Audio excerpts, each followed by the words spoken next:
자, 이제 자기 관점의 동기 이론이 있네요. 아까 계속 얘기를 했던 이론들 중에 자기 가치론이라든가 뭐 이런 얘기가 있었죠, 계속. 그게 이 자기 관점의 동기 이론에도 속하는 이론들입니다. 그래서 쭉 넘기다 보시면 제가 이렇게 막 해놓은 것들이 있어요. 뭐 자기 조절 이론 글로 가시라 뭐 이런 식으로. 여기 보시면 뭐 자아 효능감 이론 이런 식으로 막 해놓은 게 있어요. 그래서 이런 것들도 보면은 그 제가 이제 어디로 가서 보시라 좀 자세한 내용 거기 있다 이런 식으로 되어 있는 게 있거든요. 자기 가치 이론 방금 전에 얘기를 했었죠. 그래서 이런 것들 뭐 그쪽 가서 그냥 다시 한번 리마인드를 하시면 될 것 같아요. 근데 제가 여기도 실어놓고 아까 다른 곳에도 실어놓고 이렇게 했던 이유가 뭐냐면 이쪽으로 분류할 수도 있고 저쪽으로 분류할 수도 있기 때문에 제가 여기다 그렇게 실어놓은 겁니다. 그래서 뭐 똑같은 내용을 두 번 실어놓을 필요는 없으니까 제목만 실어놓고 그리고 어디로 가서 보시라고 이렇게 해놓은 거니까 그렇게 따라가서 보시면 될 것 같아요. 자, 그러면 자기 이론을 자기 관점의 동기 이론을 좀 자세하게 보시죠. 일단 자기 개념부터 볼까요? 어, 자기 개념이 이제 자아 개념이라고도 하는데요. 셀프 컨셉트라고 얘기를 많이 하죠. 그래서 일단은 요거는 기본적으로 이제까지 자기가 쭉 누적시켜온 성공 경험 또는 실패 경험이 바탕이 되어서 형성되는 그런 자기 자신에 대한 어떤 관점이라든가 어떤 총체적 영상 이런 것들입니다. 컨셉이죠. 토탈 픽처 뭐 이렇게 얘기를 하는데 그래서 자기 개념 같은 경우에는 일단 자신감 그리고 자아 존중감 이 두 가지가 합쳐져 있는 형태예요. 자, 그래서 자신감 같은 경우에는 그 뭐 내가 얼마나 잘할 수 있다 이런 그런 것들이죠. 그리고 자아 존중감은 자기 자신을 얼마나 가치가 높게 생각을 하느냐, 자기 자신에 대해서 얼마나 소중한 존재로 그리고 뭐 가치 있는 존재를 인식하느냐 뭐 이런 대충 그런 개념이라고 생각하시면 돼요. 그래서 자기 개념이 이게 나이를 먹으면 먹을수록 강해져요. 그래서 우리가 그런 얘기 많이 하잖아요. 그 꼰대라는 거 아시죠, 여러분?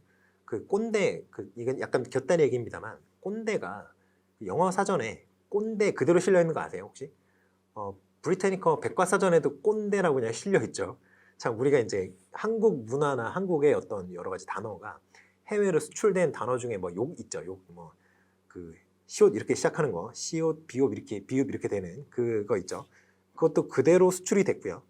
이런 꼰대라든가 뭐 이런 개념들도 수출이 되고 그대로 발음을 하고 있어요. 자, 그런 거 보면 참 대단한 것 같은데 아무튼 이 꼰대가 괜히 꼰대라는 게 나오는 게 아닙니다. 이게 왜냐면 나이를 먹을수록 자기 개념이 강해지기 때문이에요. 한마디로 자신에 대한 어떤 그 자기가 갖고 있는 어떤 자신에 대한 개념 이런 게 강해지기 때문에 굉장히 그 개념이 공고해진다고 해야 될까요? 굉장히 단단해지고 외부의 영향으로부터 상당히 안정적으로 자기 자신을 방어하게 되죠. 그렇기 때문에 외부에서 어떤 비판을 하더라도 젊었을 때라면 좀 열린 사고를 갖고 있었던 사람이라도 나이를 먹을수록 한 60, 70대 정도 되시면 이제 은퇴하실 나이가 되잖아요. 이때쯤 되면 자기가 이제까지 쭉 살아온 경험이 있잖아요. 근데 이제까지 그렇게 살아왔어도 문제가 없었단 말이죠. 그러니까 자기 자신이 틀리지 않았다는 거의 확신을 하시게 되는 거죠. 물론 그런 분들이 그렇게 쭉 살아오신 게 지금 생명에 하자가 없을 정도로 살아남으셨기 때문에 뭐 그런 식으로 생각하시는 거를 제가 이해를 할 수 있습니다만 앞으로 이제 여러분들이 이렇게 나이를 먹을수록 내가 꼰대가 될 가능성이 높다라는 사실을 좀 인지하시고 항상 아이들에게 제가 이런 얘기를 하는 이유가 여러분들이 선생님이 되실 거기 때문에 그런 얘기를 하는 거예요. 여러분들은 기껏해야 한 18살, 19살 정도 되는 굉장히 어린 친구들과 평생 같이 하셔야 되는 분들이죠. 그렇기 때문에 그런 어린 친구들이 하는 어떤 행동이라든가 말이라든가 뭐 입고 다니는 것이라든가 뭐 헤어스타일이라든가 이런 것들에 대해서 굉장히 보수적으로 변할 수가 있어요. 근데 그 친구들이 그렇게 하는 거가 나쁜 게 아니잖아요. 여러분도 다 학창시절 겪어보셨고 그렇잖아요. 선생님들이 막 두발 검사 막 하고 뭐 이런 학교들 아직 있죠. 근데 그거 당할 때 얼마나 싫었어요. 그렇잖아요. 그거를 이제 생각을 하시고 여러분들이 어렸을 때 생각을 하시고 이렇게 개구리 올챙이 시절 생각 못하는 것처럼 하지 마시고 항상 학생들에게 어떤 열린 마음으로 다가가시라는 마음 얘기를 하고 싶어서 이 얘기를 좀 곁다리로 세지만 이런 얘기를 하는 겁니다. 자, 그래서 아무튼 자아 개념이 이제 나이를 먹을수록 강화되고요. 그리고 보통 남성보다 여성이 조금 더 환경적인 요인에 좀 더 민감해요. 한마디로 그 다른 사람들이랑 그 주변 환경 이런 것들을 더 남성보다 좀 더 고려를 많이 한다라는 얘기죠. 뭐 눈치를 본다 이런 게 아니고요. 그 어떤 다른 요인들과의 관계성에 대해서도 좀 고려를 할 수 있는 좀 시야가 넓다라고 해야 되나요? 뭐 그런 게 좀 있습니다. 자, 그래서 이 자아 개념 또는 자기 개념과 관련된 여러 가지 이론들을 쭉 얘기를 할 건데 기본적으로 이런 이론들 같은 경우에는 인간이 자기 자신에 대해서 가지고 있는 그런 여러 요인들, 여러 요인의 도식이라든가 기준 이런 것들이 동기 유발 원인, 동기를 유발하는 근원이다라고 생각을 해요. 그래서 자기 셀프를 중심으로 그 동기가 어떻게 형성되고 유지되고 사라지는지 이 과정에 대해서 설명하려고 하는 이론들이 바로 자기에 관련된 이론들입니다. 아시겠죠? 자, 그럼 하나씩 볼까요? 일단은 키퍼가 얘기했던 자기 개념 또는 자아 개념과 학업성 치관의 관계를 먼저 보시겠어요? 자, 이거 뭐냐면 이거 세 개는 그냥 간단해요. 보시면 자기 개념 같은 경우에는 환경 속에서 계속적 경험의 결과로 형성된다. 뭐 아까 얘기했던 그거죠. 누적된 성공 경험 또는 실패 경험. 그리고 이렇게 수정되고 변화될 수 있다. 그리고 성공 경험이 누적될수록 그 학습에 성공한 학생이랑 학습에 실패한 학생의 자기 개념 수준의 차이가 누적적으로 증가한다는 거예요. 그러니까 이렇게 처음에 이렇게 차이가 없다 그러더라도 이게 결국에는 단면으로 끌어오면 차이가 이렇게 나고 점점 커지죠. 이 디스크레펀시가 계속 커지는 거예요. 그래서 이제 성공 경험 그 학습된 무기력이라는 거를 여러분이 그 발견을 했다고 치면 학습된 무기력을 최대한 빨리 해소를 해 주셔야 되는 이유가 바로 이겁니다. 이 키퍼 얘기했던 자기 개념 또는 자아 개념과 학업 성취의 관계를 생각을 했을 때 이 학업 실패의 경험이 계속 누적이 되면 누적이 될수록 학업 성공을 경험하는 친구와 학업 실패를 경험하는 친구 간의 어떤 자아 개념 수준이 너무 크게 차이가 나기 때문에 그래요. 자아 개념 수준이 높아야 학업 동기가 잘 형성이 된다고 했습니다. 그렇기 때문에 그런 거 좀 생각을 하셔야 되고요. 퍼케이 연구도 비슷한 내용입니다. 그래서 학교에서 학생이 하는 일이 뭔가요? 퍼케이 연구를 좀 얘기를 하기 전에 먼저 여러분이 생각해 보셔야 되는 게 학교에서 학생이 하는 작업이 뭐냐는 거예요. 그걸 한번 생각을 해보세요. 학생은 공부를 하기 때문에 학생이라고 얘기하는 겁니다. 아시겠죠? 당연한 얘기죠. 너무나 당연한 얘기죠. 그래서 학생이 자기 개념을 잡을 때 가장 판단 근거로서 강력하게 작용하는 요인이 뭐냐면 성적이에요. 그렇죠? 공부를 잘하고 성적이 높은 아이와 공부를 잘 못하고 성적이 낮은 아이는 자아 개념을 형성할 때 굉장히 긍정적인 요소와 부정적인 요소가 극명하게 나뉩니다. 그래서 학업 성적이 좋은 애들은 우린 모두 다 학교를 다니니까 학업 성적이 좋은 애들은 자기 개념이 긍정적이에요. 항상 자신감이 있죠. 그래서 자기 자신에 대한 어떤 가치 판단 수준도 굉장히 긍정적입니다. 그런데 반대인 아이들 있죠. 공부를 잘 못하는 아이들, 학업 성적이 좋지 않은 아이들은 자아 개념이 굉장히 좋지 않아요. 부정적이고 그리고 자기 가치에 대해서도 굉장히 저평가하는 경향이 있습니다. 그렇기 때문에 이거는 로저스가 얘기했던 그 생활지도와 상담 그쪽 과정에서 그쪽 영역에서 이제 로저스의 이제 그 인본주의적 상담 이론이 나와요. 거기서 얘기하는 아까도 얘기했지만 그 무조건적인 긍정적인 존중이라는 개념이 나와요. 이게 왜 그러냐면 이게 왜 중요하냐면 이렇게 열등감 이런 게 너무 강력한 아이들 같은 경우에는 항상 누가 긍정을 해줌으로써 그 아이들의 어떤 정서 상태를 부정적인 상태에서 긍정적인 상태로 좀 전환시켜야 되거든요. 그렇기 때문에 그런 상담 이론 쪽이랑도 좀 연관이 있다 이렇게 말씀드릴 수 있을 것 같아요. 그리고 자기인식은 뭐 그냥 쉬워요. 그냥 스스로 자신의 감정이나 욕구 등 자기가 느끼고 원하는 것이 무엇인지 인식하는 행위가 자기인식입니다. 아시겠죠? 자, 그 다음에 마르쿠스의 가능한 자기 뭐 이런 게 있어요. 가능한 자기 같은 경우는 장래의 자기의 모습들 여러 가지가 상상해 볼 수 있을 거 아니에요. 그런데 그 여러 가지가 있는데 내가 뭐가 되고 싶다라고 생각했을 때 동기 수준이 어떻게 A라는 게 나온다면 다른 미래를 상상했을 때는 동기 수준이 달라진다는 거예요. 뭐 그렇게 생각할 수 있을 것 같습니다. 그래서 자기의 미래의 모습이 굉장히 그 현재의 동기 수준을 결정하는 데 굉장히 중요한 역할을 한다라고 얘기하는 게 마르쿠스의 가능한 자기라는 개념이에요. 자, 그 다음에 자기주의 이론이에요. 여기서는 자기 자신에게 주의를 집중을 할 때 그 결과로 나타나는 자기 조절적 과정에 관심을 둬요. 그렇기 때문에 개인이 자기 스스로 자기에 대해서 주의를 많이 기울이면 기울일수록 자기가 추구하고자 하는 그 어떤 기준선이 있을 거 아니에요. 자기가 도달하고자 하는 기준선. 그 기준선에 도달하려고 하는 그 동기의 강력함 정도가 달라진다는 거죠. 그러니까 더 자기 자신에 대해서 주의를 집중할수록 그 동기가 강해진다고 보는 거예요. 그래서 일단은 그렇게 이제 동기 수준을 강화하기 위해서는 3가지 정도가 필요하다고 얘기하는 거예요.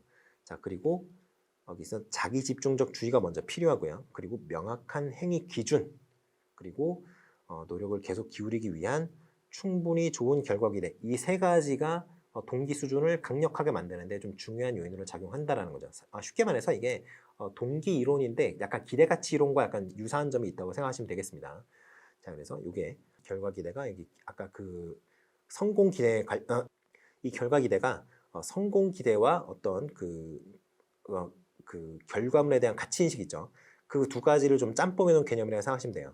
자, 그리고 나머지 2가지는 좀 다른 개념이지만 아무튼 이런 그 기대가치 이론과 어떤 연관성을 찾을 수 있는 이론이라고 생각하시면 될 것 같습니다. 자, 자기 차이 이론이라는 게 있는데요. 이게 뭐냐면 쉽게 말해서 어떤 차이를 감지를 할수록 동기화 된다는 거예요. 왜냐하면 차이를 감지를 하면 이게 어떤 거냐면 자기 실제 상태 있죠. 현재 상태. 그리고 도달하고 싶은 상태가 있을 겁니다. 목표로 하는 어떤 이상적인 상태. 그 2가지 차이가 인지가 되었어요. 그러면 그 차이를 메꾸기 위해서 동기화가 된다는 게 자기 차이 이론입니다. 보시면 여러 유형의 자기 신념 또는 자기 상태 표상들 간의 차이가 정서금의 종류와 강도를 결정한다. 이렇게 생각하는 거예요. 그래서 실제적 자기, 이상적 자기, 당위적 자기 3 영역에서 봐요. 그런데 이런 것들을 잘 인식을 하게 되면은 지금 현재 수준에 대해서 파악을 하게 되고 내가 도달하고자 하는 어떤 수준, 그리고 내가 도달해야만 하는 수준, 이런 거에 대해서 판단을 하게 된단 말이에요. 그렇게 잘 판단을 하면은 지금 현재의 내 모습과 도달해야 되는 그 모습이 있잖아요. 그 2가지의 차이를 인식을 할 수 있단 말이죠. 그러니까 그 차이를 메꾸기 위해서 동기가 된다는 게 바로 이 자기 차이 이론의 어떤 기본적인 틀입니다. 그리고 조절 초점 이론이라는 게 있어요. 이거는 자기 차이 이론의 어떤 확장판 같은 개념이에요. 일단은 조절 초점 이론이 인간의 어떤 초점을 맞추는 어떤 포인트를 여러 가지로 나눕니다. 일단은 향상 초점이 있고요. 예방 초점이 있어요. 2가지밖에 없기는 하지만 아무튼 향상 초점이라는 게 있고요. 예방 초점이 있어요. 향상 초점은 말 그대로 현재 상태보다 더 나은 상태로 이행하고자 하는, 스스로를 이행시키고자 하는 그런 욕구, 동기를 말하는 거고요. 예방 초점 같은 경우에는 예방하고자 하는 그 어떤 초점이에요. 예방하고자 하는 동기죠. 쉽게 말해서 뭐냐면 어떤 부정적인 결과를 예상할 수 있잖아요. 사람이 살다 보면. 그러면 그러한 상황을 회피하고자 하는 동기가 바로 이 예방 초점으로 설명이 된다는 거죠. 자, 그래서 이 자기조절 이론 같은 경우에는 이 향상 초점이 더 커지느냐, 예방 초점이 더 커지느냐, 이거에 따라서 어떤 여러 가지 동기 수준이라든가 정서 경험이라든가 행동이라든가 어떤 선택이라든가 이런 것들이 다 달라진다고 생각을 하는 거예요. 그래서 이제 조절 초점 이론에 따르면 여러 가지 심리적 변인들이 자기 조절에 초점에 영향을 주고, 그리고 이 초점이 달라지면 개인의 동기, 정서, 행동 전략이 좀 바뀐다라고 보는 거죠. 자, 그래서 향상 초점이 쭉 나오고요, 예방 초점이 쭉 나와요. 그러니까 이거는 좀 이제 읽어보시면 될 것 같습니다. 비슷한 얘기예요, 제가 얘기했던 거. 자, 그리고 자아 효능감 이론은 얘기를 했었죠, 아까. 그러니까 이거는 그때 그거랑 똑같은 거니까 다시 한번 돌아가셔서 좀 복습을 하시면 좋겠어요. 자, 제어 이론이 있습니다. 자, 제어 이론을 보시면 제어 이론은 일단은 그 어떤 기준을 먼저 잡아요. 도달하고자 하는 기준 또는 성취하고자 하는 기준을 먼저 설정을 합니다. 그게 바로 개인의 준거 가치라는 거예요. 자, 그거를 일단 설정을 하고요. 그리고 나서 행동을 하게 되죠. 행동을 하면 행동의 결과가 있을 거 아닙니까? 그러면 그 2가지를 비교를 하는 거예요. 내 준거 기준과 실제의 어떤 결과물과 비교를 해서 그 차이가 있다면 그 차이를 좀 좁히는 방향으로 사람이 행동을 하게 된다는 거예요. 보통은 이상적인 어떤 기준보다는 현재의 그 어떤 실제 행동의 결과물이 좀 더 미흡한 경우가 많잖아요. 그렇기 때문에 여기 보시면 나오죠. 행동의 결과는 준거 가치에 미치지 못하는 경우가 많으므로. 그렇죠. 대부분은 그렇죠. 대부분. 아주 굉장히 이상적인 상황을 상정을 하고 그러나 이 정도면 오케이라고 해서 넘어가는 경우가 대부분이잖아요. 그런데 그런 차이를 감소시키고자 어떤 동기화되는 그런 어떤 인간의 어떤 특성을 이제 설명한 것이 바로 제어 이론이에요. 그래서 제어 이론 같은 경우에는 초기 이론이 이제 단순히 이제 그 간극을 줄이는 방향으로만 동기화가 된다고 가정을 했는데 후기 이론 같은 경우에는 자기 차기 이론이라든가 이런 이론들을 좀 접목을 시켜가지고 항상 그렇게 작동하는 건 아니고 그냥 적당하게 그 어떤 그 바람직한 상태의 어떤 바람직한 상태랑 현재 상태가 그 차이가 있더라도 그게 작동을 그 어떤 간극을 좁히는 방향으로 작동을 할 수도 있고 안 할 수도 있다고 얘기를 해요. 왜 그러냐면 그래도 어느 정도 차이가 나더라도 뭐 그래도 이 정도면 괜찮지 않나? 라고 생각할 정도로 간극이 그렇게 크지 않다면 그냥 지나갈 수 있다는 거죠. 그런데 이게 너무 크다 이러면 이제 차이를 좁혀야겠죠. 그런 식으로 작동을 한다는 겁니다. 자, 사회 비교 이론이 있는데요. 이거는 나중에 교수 학습 이론에서 좀 자세히 할 거예요. 이것도 좀 사회 비교 이론 같은 경우에는 원래는 사회 심리학 이론이에요. 근데 이제 페스팅거가 그 사회 심리학 이론이었던 그 이론을 가지고 어떤 교수 학습 쪽으로 끌고 들어왔죠. 그렇기 때문에 요거는 좀 나중에 교수 학습 이론에서 좀 자세히 하겠습니다. 사회 비교 이론 같은 경우는 그렇게 내용 자체가 어렵다기보다는 뭐 중요하니까 하는 거죠. 그래서 보면은 이렇게 뭘 비교를 합니다. 이렇게 비교를 하는데 그 비교를 한 대상을 가지고 이 비교하는 대상과 내가 어느 정도 차이가 있는가, 어느 정도 유사한가 이런 거에 따라서 학습이 된다. 뭐 이런 거죠. 그렇게 생각하시면 될 것 같고요. 자기 차 이론 이거 아까 했죠. 그렇게 넘어가시면 될 것 같아요. 자, 학습 불안을 볼까요? 일단 여러분 그 시험 불안에 대해서는 좀 들어보셨을 거라고 생각을 합니다. 시험 불안. 시험 볼 때 뭐 땀나고 막 이렇게 막 부들부들 떨리고 그리고 복통 일어나고 괜히 뭐 실제로는 마렵지 않으면서 요의가 느껴진다거나 화장실을 급하게 가고 싶은 거죠. 요의가 이제 소변이 마려운 그런 증상 같은 건데 그 느낌 같은 건데 그러한 여러 가지 증상이 뭐 땀 흘리고 뭐 심박수 막 올라가고 뭐 이런 것들이 다 시험 불안과 관련된 것들인데요. 사실은 시험 불안은 학습 불안의 한 종류입니다. 아시겠죠? 학습 불안의 한 하위 종류로 시험 불안을 생각하시면 될 것 같아요. 자, 일단 불안이라는 걸 한번 생각을 해볼까요? 불안 같은 경우에는 이거예요. 일단은 굉장히 불쾌한, 좋지 않은 일이 일어날 것이라는 예상에서 비롯한 여러 가지 정서적 상태를 말합니다. 그래서 이거는 이제 심리적으로도 뭐 그럴 수 있는데 여러분 식은땀 나는 거 경험해 보신 적 있어요? 식은땀 나는 거? 이렇게 뒤가 이렇게 목 뒤가 서늘하죠, 진짜로. 그리고 땀 흐르는 것 같은 느낌 들고 저릿저릿한 그런 느낌이 들죠. 그래서 이러한 심리적 반응뿐 아니라 그런 뭐 등골이 서늘하다든가 뭐 이런 어떤 신체적인 반응까지도 실제로 경험을 하죠. 그래서 여러분도 이제 불안을 느끼면 어떤 상태가 된다는 걸 굉장히 잘 아는 분도 계시겠지만 그래서 간접적으로나마 좀 잘 경험을 해보셨을 거라고 생각을 해요.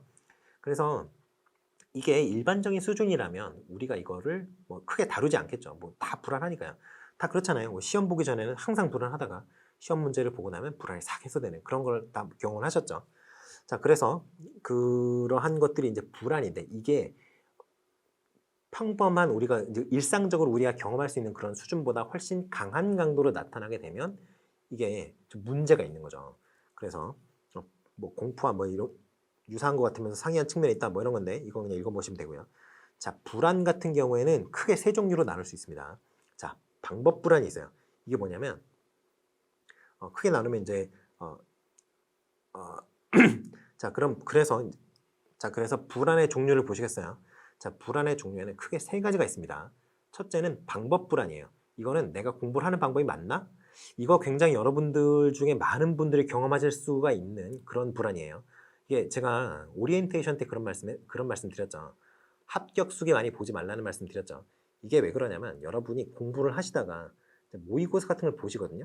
여름에 뭐 전국 모의고사 이런 거 보잖아요. 뭐 큰 학원들 이런 데서 전국 모의고사 하면은.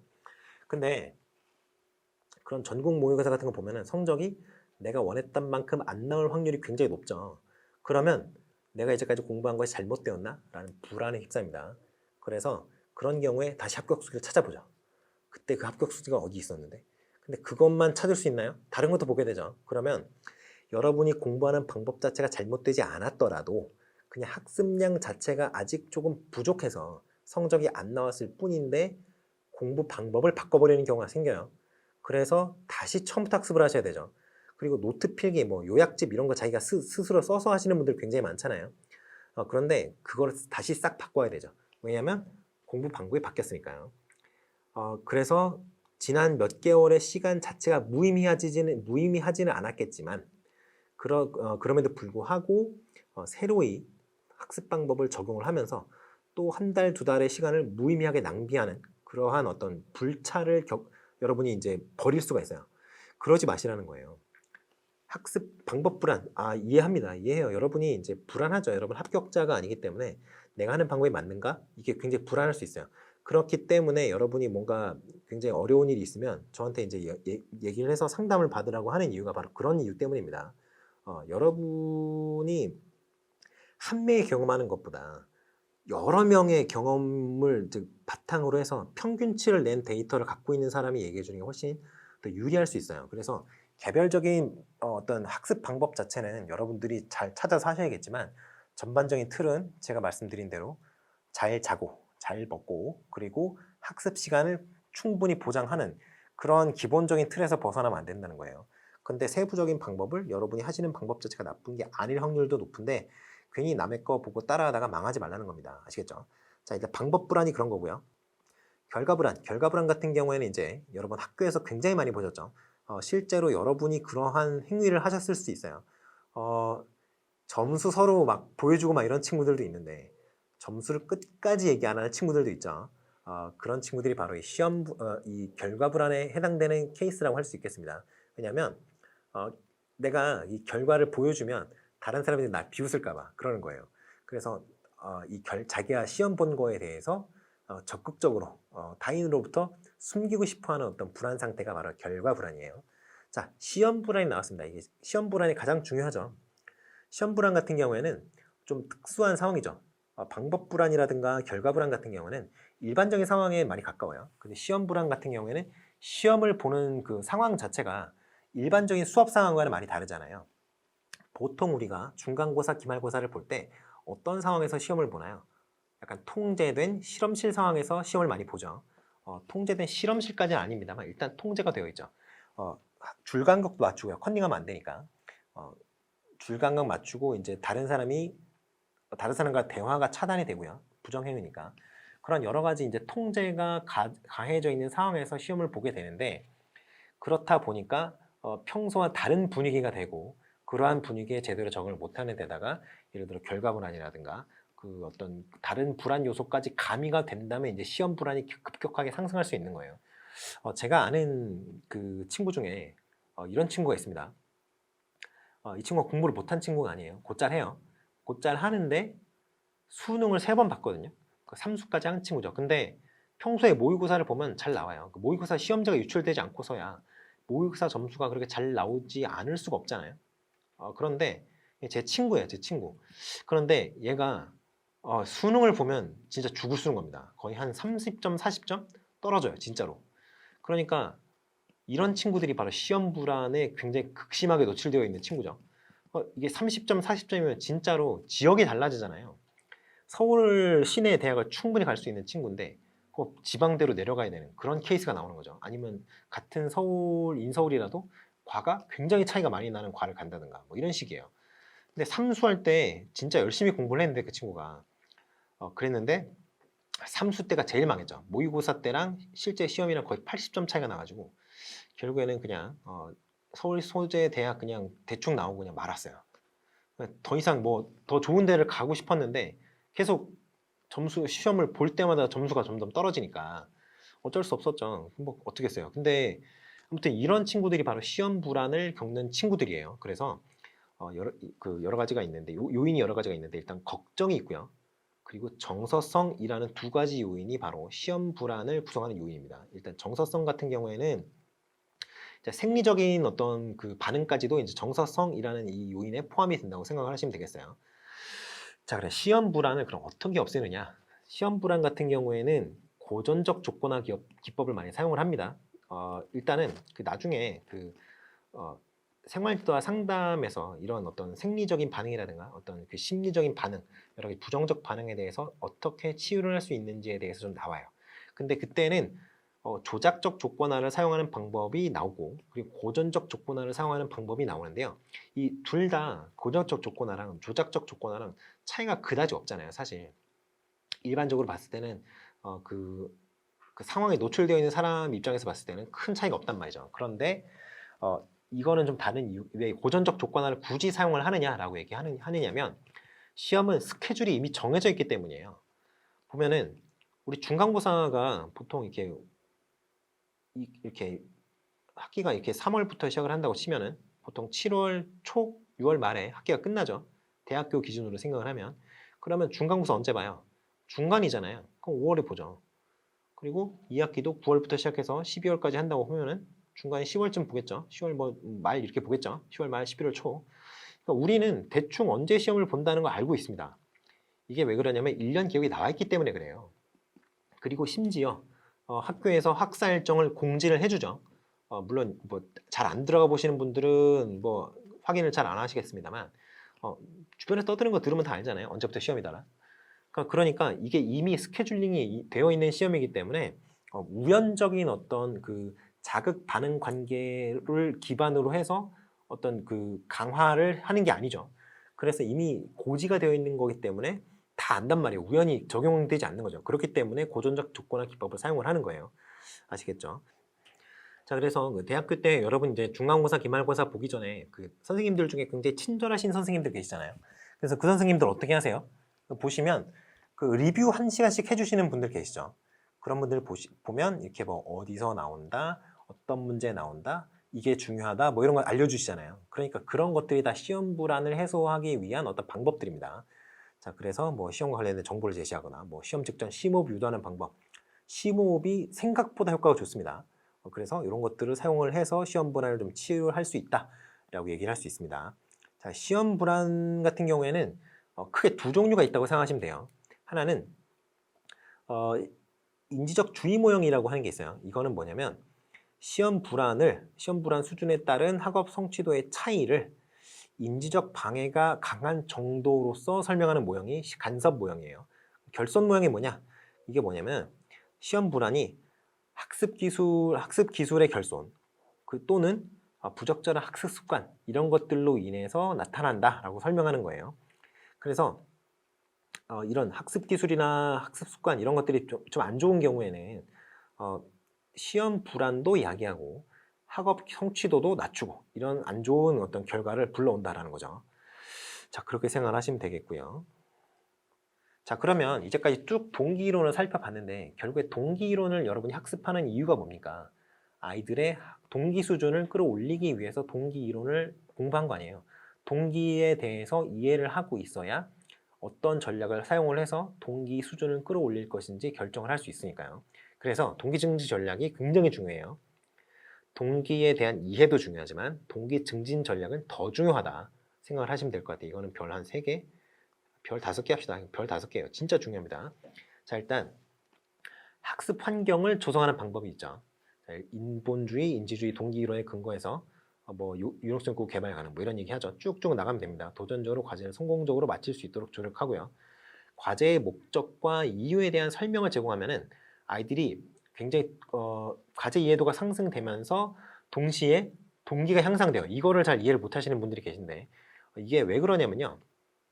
과제의 목적과 이유에 대해서 설명을 자세하게 명확하게 해주면 내가 이 정도만 공부를 하면 되는구나. 이거를 공부를 하면 어떻게 되겠구나 라는 거를 아이들이 명확하게 인지를 할 수가 있어요.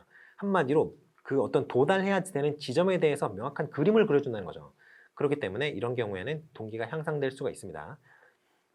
학급 풍토 개선 중요하죠. 그리고 집단의 목표 구조를 개선하는 거 굉장히 중요합니다. 이게 여러 가지가 있는데요. 경쟁 구조, 개별 구조, 협동 구조가 있는데 이게 경쟁 구조 같은 경우에는 말 그대로 경쟁을 하는 구조잖아요. 그렇기 때문에 학습 동기 수준이 어떤 자발적이고 내발적인 그런 학습 동기가 형성이 잘 안 되죠. 개별 구조는 또 남이랑 너무 비교가 안 되니까 학습 동기가 좀 그렇게 쉽사리 올라오지 않는 그런 단점이 좀 있고요. 그리고 협동 구조가 좀 좋습니다. 이게 뭐냐면 일단 협동 구조 같은 경우에는 두 가지 측면이 있어요. 협동을 하게 되면 경쟁의 요소가 굉장히 줄어들기 때문에 시험 불안 자체를 시험 불안이나 학습 불안 이런 불안 요소 자체를 조금 낮출 수가 있죠. 그리고 두 번째가 뭐냐면 협동 학습이라는 그 어떤 형태의 학습을 보시면 그 어떤 학습 집단을 구성을 시켜서 그 학습 집단 내에서 역할을 나누고 그 역할을 수행을 한 이후에 그걸 합쳐서 다시 전체 학습을 구성하게, 학습 결과를 구성하게 하는 그런 식으로 많이 뭐 구성이 되어 있잖아요. 직소 같은 경우도 그렇고. 그런데 이러한 구조 같은 경우에는 타인과의 어떤 신뢰성이라든가 이런 문제가 그 한꺼번에 이제 들어오게 됩니다. 그렇기 때문에 내가 잘 못하면 타인이 다른 학생들이 피해를 본다라는 어떤 그 상보성에 대해서 이제 인지를 할 수가 있게 돼요. 그렇기 때문에 그런 경우를 생각을 좀 해보신다면 어떤 그 협동 구조에서는 시험 불안이나 학습 불안에 대한 어떤 가능성도 낮추면서 타인과 자신에 대한 어떤 책임감 이것도 좀 자극할 수 있기 때문에 좀 긍정적이지 않나 이런 생각을 좀 해볼 수 있을 것 같습니다. 그래서 이런 얘기를 하죠. 긍정적 상호 의존 관계 이런 얘기 되죠. 집단의 목표 달성이 개인의 목표 달성의 선결 조건이 되기 때문에 이런 긍정적 상호 의존 관계가 발전한다 이렇게 얘기를 할 수 있어요. 자, 그러면 여러분이 이렇게 막 동기를 증진시키기 위해서 여러 가지 방법을 사용을 하는데 동기에 영향을 주는 교사의 특성을 한번 보셔야 됩니다. 이걸 왜 그러냐면요. 여러분 이제 지금까지 동기를 어떻게 향상시켜야 되는지 그리고 동기를 향상시키는 방법이 무엇인지를 쭉 보셨죠. 그런데 여러분 자신이 굉장히 학생들에게 롤모델이 될 수 있죠. 그게 직접적인 롤모델이 아니더라도 여러분 자신에게 여러분에게 관심을 직접적으로 표지하지 않는 아이들이라고 하더라도 여러분이 하고 다니는 모습을 보면 영향을 받을 수밖에 없어요. 그렇잖아요. 학교에서 보는 어떤 그래도 권위가 있는 사람이 어떤 사람이에요? 선생님이잖아요. 그렇기 때문에 여러분의 어떤 특성이 학생들에게 좀 중요한 영향을 미칠 수 있다. 특히 학습 동기에 중요한 영향을 미칠 수 있다. 이거는 좀 염두에 두셔야 될 것 같습니다. 일단은 교사의 자기 효능 굉장히 중요하죠. 일단은 교사의 자기 효능이 뭐냐면 내가 잘 가르칠 수 있느냐에 대한 신념이에요. 그래서 어떤 교수 행위, 내가 이러한 방법은 굉장히 잘 쓴다는 그런 교수 행위에 대한 어떤 신념이 있을 수 있고요. 그리고 개인적 효능이라는 게 또 있습니다. 이게 내가 진짜 이걸 잘 할 수 있다라는 자기 자신에 대한 믿음, 이게 굉장히 중요해요. 여러분이 자신감 있게 행동을 할 때 아이들도 그 여러분의 리더십에 의해서 따라오게 됩니다. 모델링 중요하죠. 여러분이 잘 보여주시는 게 중요하죠. 열정도 중요하고요. 그리고 배려. 이게 그 로저스가 얘기했던 아까 자기 이론 있잖아요.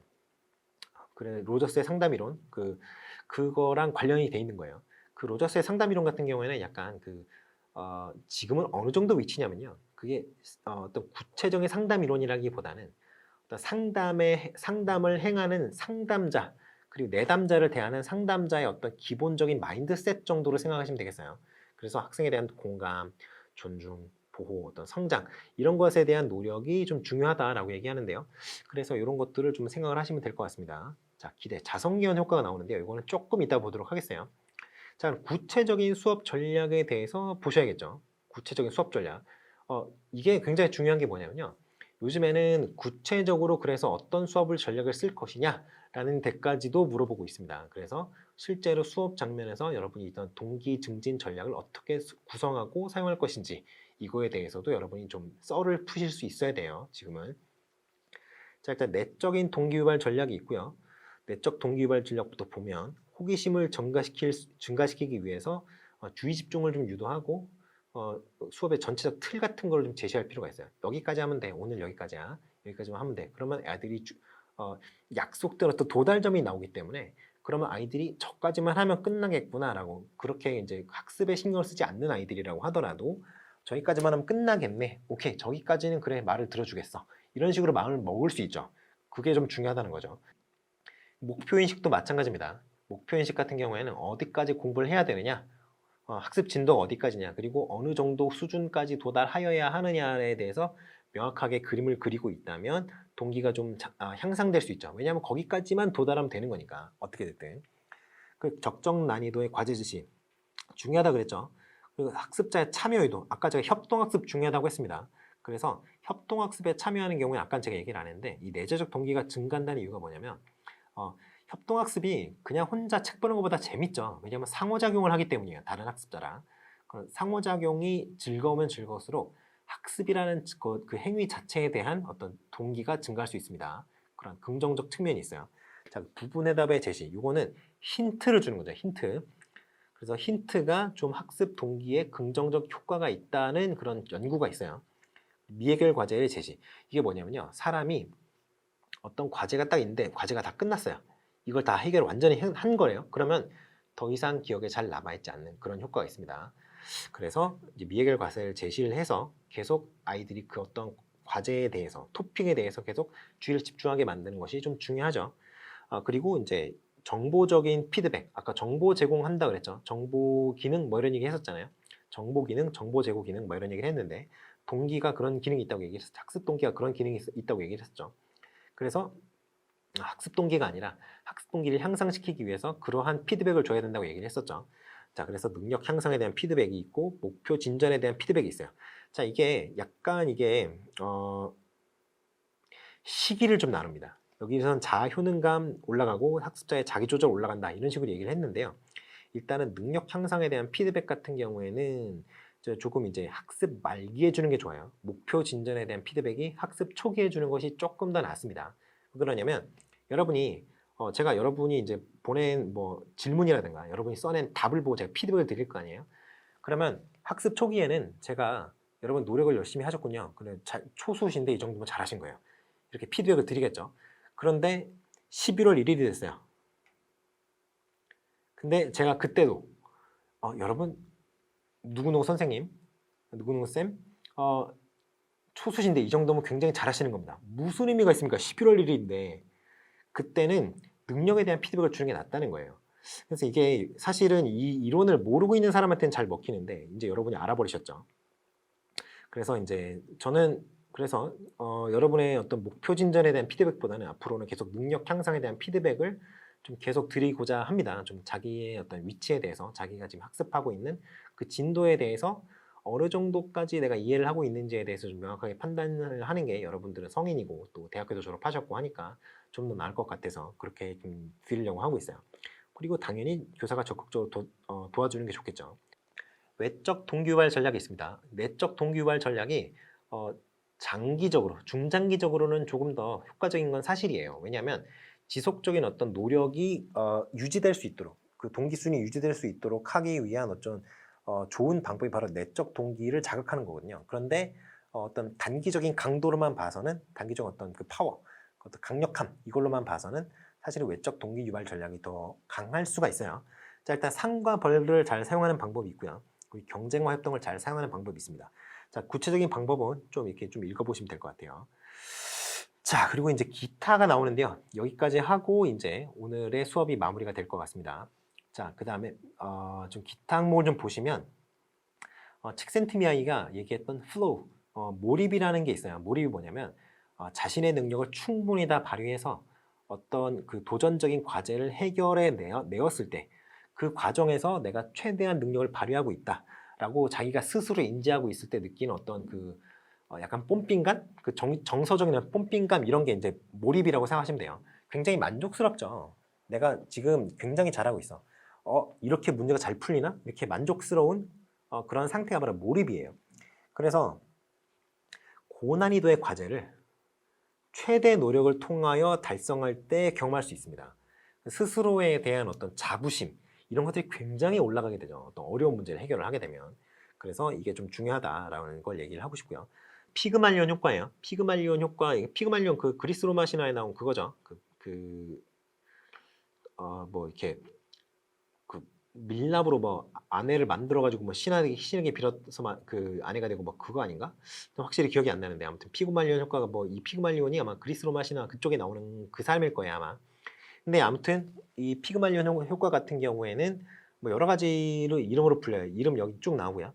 일단은 기본적으로는 타인의 기대 때문에 내가 그 타인의 기대에 맞춰서 변화하고자 하는 그 경향성이 있기 때문에 나타나는 그런 어떤 긍정적 또는 부정적 어떤 현상, 이게 바로 피그말리온 효과입니다. 쉽게 말해서 누가 A라는 사람이 이렇게 있고요. B라는 사람이 이렇게 있어요. 근데 B가 A를 이렇게 바라볼 때 A는 어떤 사람이야 라고 생각을 하면은 A가 뭐 으쓱으쓱해질 수도 있고 좀 기분이 나쁠 수도 있고 이런데, 그렇게 다른 사람이 나한테 기대를 하고 있다는 걸 이 사람이 알았잖아요. 그러면 내가 그 기대에 맞추고 싶어 하는 그런 기본적 경향성이 있다는 거죠. 그래서 그 기대에 부응하기 위해서 점차 그 기대에 비슷한 방향으로 사람이 변화하는 그런 현상을 이 피그말리온 효과라고 얘기하는 거예요.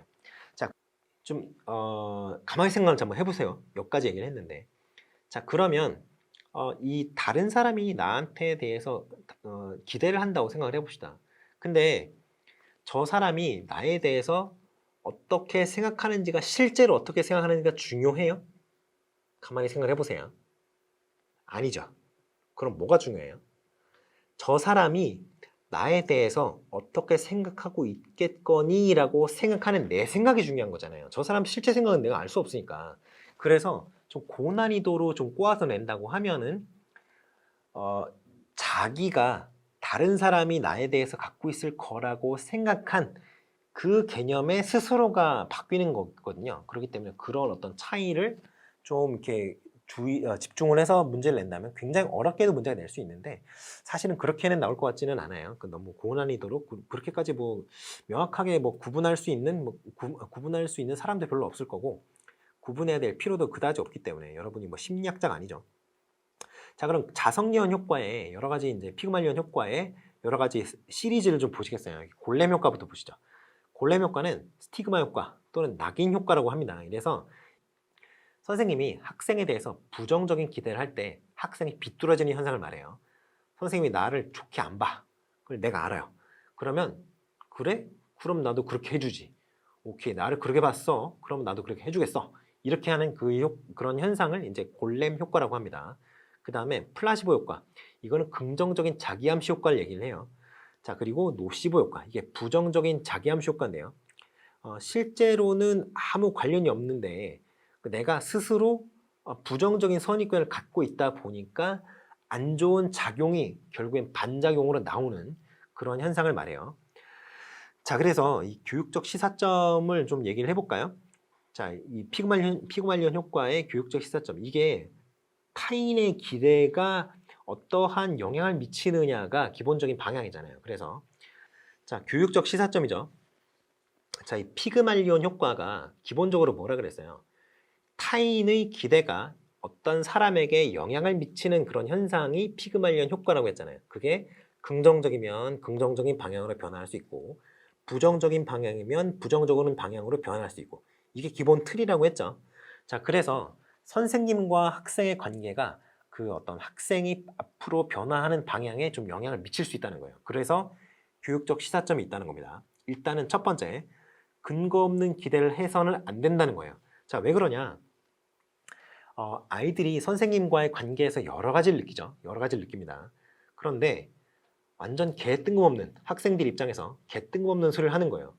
야, 내가 보니까 넌 진짜 천재인 것 같아.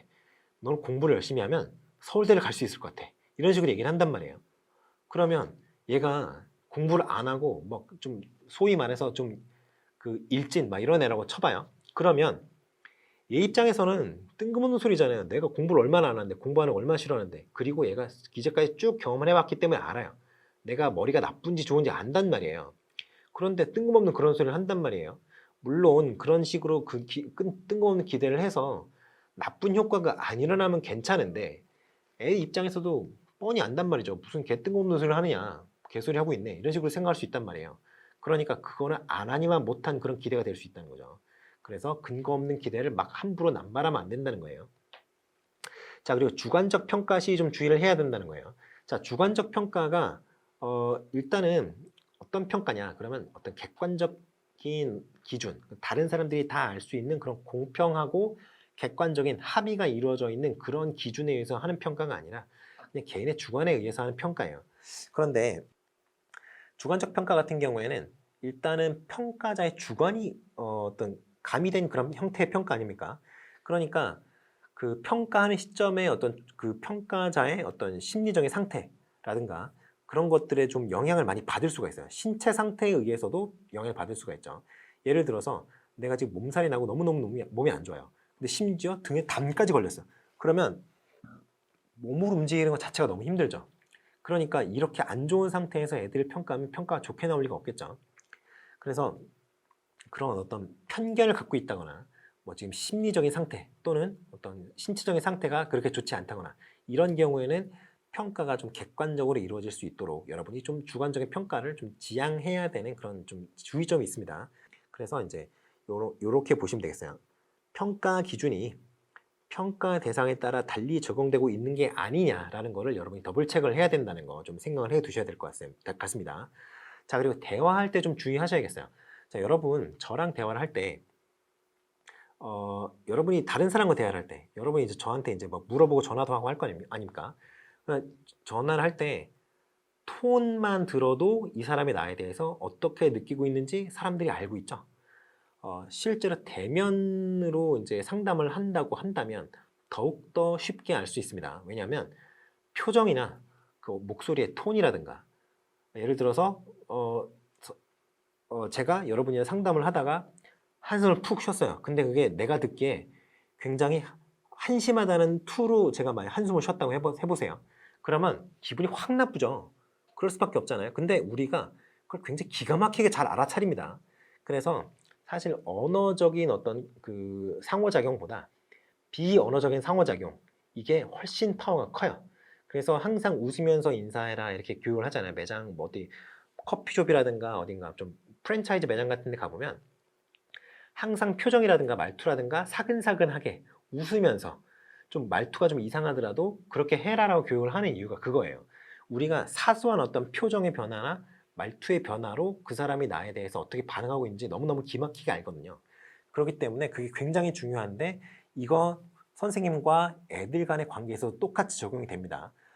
아이들이 기가 막히게 알아요. 그렇기 때문에 여러분이 좀 잘 그거를 좀 반응을 좀 잘 하셔야 돼요. 그래서 비언어적 요소들 이것들이 굉장히 중요한데 방법적 요소, 의도에서 상황적 요소 뭐 이렇게 적혀 있는데 그게 뭐 지금 제가 얘기한 그겁니다. 그래서 음성이라든가 음조라든가 표정이라든가 이런 거 좀 주의를 하셔야 된다. 이런 거를 좀 말씀드릴 수 있을 것 같아요. 그리고 학생에 대해서 관심 가져야 되고요. 주의를 집중해야 되고요. 애들을 그냥 내가 돈 벌어먹기 위한 그런 어떤 관객 이렇게 생각하시면 안 된다는 거예요. 좀 진심으로 대하시라는 겁니다. 이거는 진짜 여러분들한테 좀 당부를 드리고 싶어요. 왜냐하면 처음에 딱 그 교사가 된 이후에 초기 한 2, 3년 정도는 2, 3년도 아니고 한 1년 정도 길어봐야 한 2년 정도 그때는 초임 교사로서의 어떤 그 자세가 많이 남아 있어요. 그런데 시간이 지나고 악성 민원을 경험을 하고 그리고 이제 소위 말해서 말썽 부리는 애들을 많이 경험을 하다 보면 점점 그 초임 교사 때의 열정이라든가 그 순수했던 어떤 그런 어떤 교직에 대한 어떤 열정 이런 것들이 많이 사그라들게 됩니다. 그래서 굉장히 이제 연세 많은 분들 보면 왜 저럴까 싶은 그 사람이 내가 되어 있어요. 굉장히 안 좋죠. 그래서 여러분들이 끊임없이 그런 학생이 있음에도 불구하고 여러분이 끊임없이 그 학생들에게 주의를 기울이고 학생들을 정말 열린 자세로 대하고 이게 굉장히 중요하다는 겁니다. 아시겠죠? 자, 믿음과 기다림 이것도 중요하죠. 사실 아이들이 쉽게 변하지 않아요. 여러분도 쉽게 변합니까? 저도 쉽게 안 변해요. 제가 뭐라 그랬죠? 올해 초에 1월 1일부터 조깅한다 그랬죠. 조깅 1분도 안 했습니다. 1분도 안 했어요. 지금 며칠인데 1분도 안 했어요. 그렇기 때문에 자성개연 효과가 발휘되려면 여러분이 꾸준한 어떤 기간 동안 그 학생을 믿고 기다려줘야 된다는 거예요. 내가 꾸준히 너를 믿고 있고 너를 믿어주는 사람이 아직도 있다라는 걸 아이들한테 보여줘야 아이들이 정서적으로 감화가 된다는 거예요. 아시겠죠? 좀 약간 뜬구름 잡는 얘기인 것 같지만 좀 중요한 얘기니까 잘 기억을 해두시기 바랍니다. 자, 자이가르니크 효과 이게 아까 제가 얘기했던 그거예요. 미완성 과제 딱 완수를 했어요, 과제를. 그러면 오케이, 완수했으니까 오케이. 머릿속에서 삭제. 이렇게 되는 게 이제 일반적인데 미완성된 과제 같은 경우에는 아직 완수를 못 했잖아요. 그러니까 계속 머릿속에, 뇌리 속에 남아있다는 거죠. 자, 호손 효과. 이거는 그 호손 실험 있잖아요. 우리가 교육행정 할 때 했던 그 호손 실험, 그 레슬리스버거라든가 이런 사람들이 했던 메이오라든가 레슬리스버거라든가 이런 사람들이 했던 그 하버드 대학교 교수님들이 하셨던 그 뻘짓이죠. 완전 개삽질 실험이었는데 그 실험에서 이름을 따온 거예요. 그래서 이게 뭐냐면 누가 관찰을 하잖아요. 관찰을 하면은 내가 그래서 그냥 몰래 이제 관찰을 몰래 관찰하고 있으면 내가 관찰을 당하고 있는지 알게 뭐예요? 솔직히 알 수가 없잖아요. 그러니까 그거는 아닌데 누군가 나를 지켜보고 있다. 그거를 인지하는 순간 어떤 반응이 나온다는 거예요. 행동이 달라진다는 거죠. 행동 거지가 좀 더 똑바르게 된다거나 아니면 생산성이 올라간다거나 이런 것이 바로 호손 효과라는 거예요. 관찰자 효과라고 하죠. 그래서 이거 같은 경우에는 그냥 호손 효과는 그런 효과가 있는 건 당연한데요. 호손 실험 자체는 제가 그때도 얘기했지만 뭐 어떤 학문적인 의의는 없죠. 그냥 호손 실험이라는 호손 효과라는 그 효과를 만들 때 심리학적 효과 이름을 만들 때 그냥 재료가 됐다. 뭐 그 정도의 어떤 효과가 있다고 의의가 있다고 하면 되겠습니다. 자, 그렇게 해서 지금까지 이제 교육심리학 이론을 다 커버를 했는데요. 이제 다음 시간에는 생활지도와 상담 과목을 좀 커버를 하고자 합니다. 아마 1시간 정도면, 1시간이래. 하루 정도면 다 끝날 것 같아요. 자, 수고하셨고요. 다음 시간에 또 뵙도록 하겠습니다. 감사합니다.